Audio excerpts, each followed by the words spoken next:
भक्त के भाव की मर्यादा बचाने के लिए हनुमान जी ने दिया स्वयं प्रमाण। एक समय अयोध्या के पहुंचे हुए संत श्री रामायण कथा सुना रहे थे।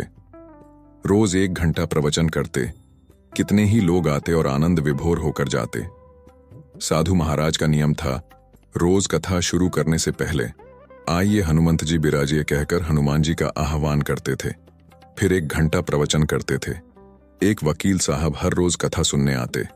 वकील साहब के भक्तिभाव पर एक दिन तर्कशीलता हावी हो गई। उन्हें लगा कि महाराज रोज आइए हनुमंत बिराजिए कहते हैं तो क्या हनुमान जी सचमुच आते होंगे?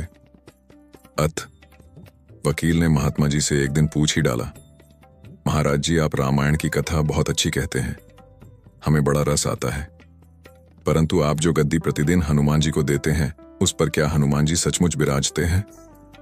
साधु महाराज ने कहा, हाँ, यही मेरा व्यक्तिगत विश्वास है कि राम कथा हो रही हो तो हनुमान जी अवश्य पधारते हैं। वकील ने कहा, महाराज ऐसे बात नहीं बनगी, हनुमान जी यहां आते हैं इसका कोई सबूत दीजिए। वकील ने कहा, आप लोगों को प्रवचन सुना रहे हैं सो तो अच्छा है, लेकिन अपने पास हनुमान जी को उपस्थिति बताकर आप अनुचित तरीके से लोगों को प्रभावित कर रहे हैं। आपको साबित करके दिखाना चाहिए कि हनुमान जी आपकी कथा सुनने आते हैं। महाराज जी ने बहुत समझाया कि भैया, आस्था को किसी सबूत की कसौटी पर नहीं कसना चाहिए। यह तो भक्त और भगवान के बीच का प्रेम रस है, व्यक्तिगत श्रद्धा का विषय है।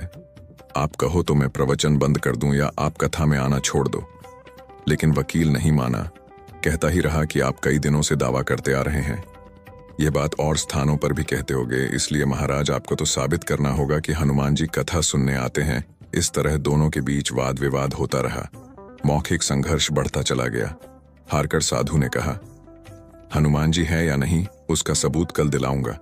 कल कथा शुरू हो तब प्रयोग करूंगा। जिस गद्दी पर मैं हनुमान जी को विराजित होने को कहता हूं, आप उस गद्दी को अपने घर ले जाना। कल अपने साथ उस गद्दी को लेकर आना। फिर मैं कल गद्दी यहां रखूंगा। मैं कथा से पहले हनुमान जी को बुलाऊंगा। फिर आप गद्दी ऊंची करना। यदि आपने गद्दी ऊंची कर ली तो समझना कि हनुमान जी नहीं है। वकील इस कसौटी के लिए तैयार हो गया। महाराज ने कहा, हम दोनों में से जो पराजित होगा वह क्या करेगा इसका निर्णय भी कर लें। यह तो सत्य की परीक्षा है। वकील ने कहा, मैं गद्दी ऊंची न कर सका तो वकालत छोड़कर आपसे दीक्षा लूंगा। आप पराजित हो गए तो क्या करोगे? साधु ने कहा, मैं कथा वाचन छोड़कर आपके ऑफिस का चपरासी बन जाऊंगा। अगले दिन कथा पंडाल में भारी भीड़ हुई। जो लोग कथा सुनने रोज नहीं आते थे वे भी भक्ति, प्रेम और विश्वास की परीक्षा देखने आए। काफी भीड़ हो गई। पंडाल भर गया। श्रद्धा और विश्वास का प्रश्न जो था। साधु महाराज और वकील साहब कथा पंडाल में आए। अगले दिन कथा पंडाल में भारी भीड़ हुई।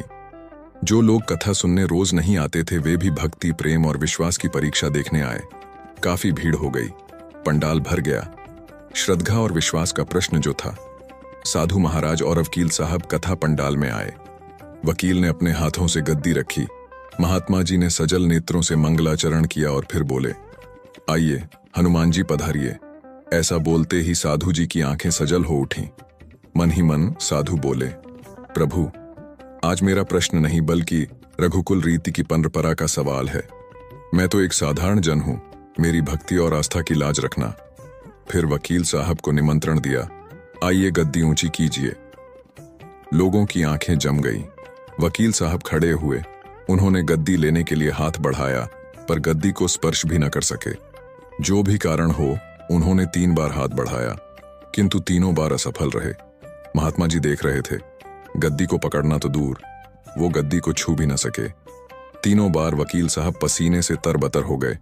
वह वकील साधु के चरणों में गिर पड़े और बोले, महाराजा, उठाने का मुझे मालूम नहीं, पर मेरा हाथ गद्दी तक भी पहुंच नहीं सकता।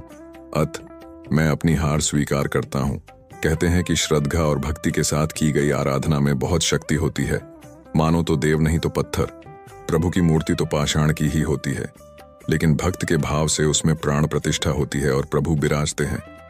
तुलसीदास जी कहते हैं, साधु चरित शुभ चरित कशासु, निरस बिसद गुणमय फल जासु। साधु का स्वभाव कपास जैसा होना चाहिए, जो दूसरों के अवगुण को ढक कर ध्यान को अल खजगाए।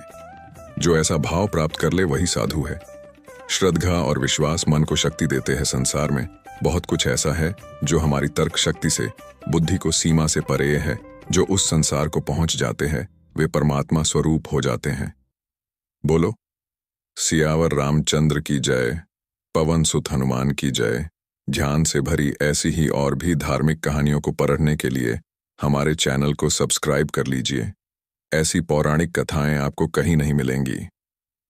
जय सिया राम जी। धन्यवाद।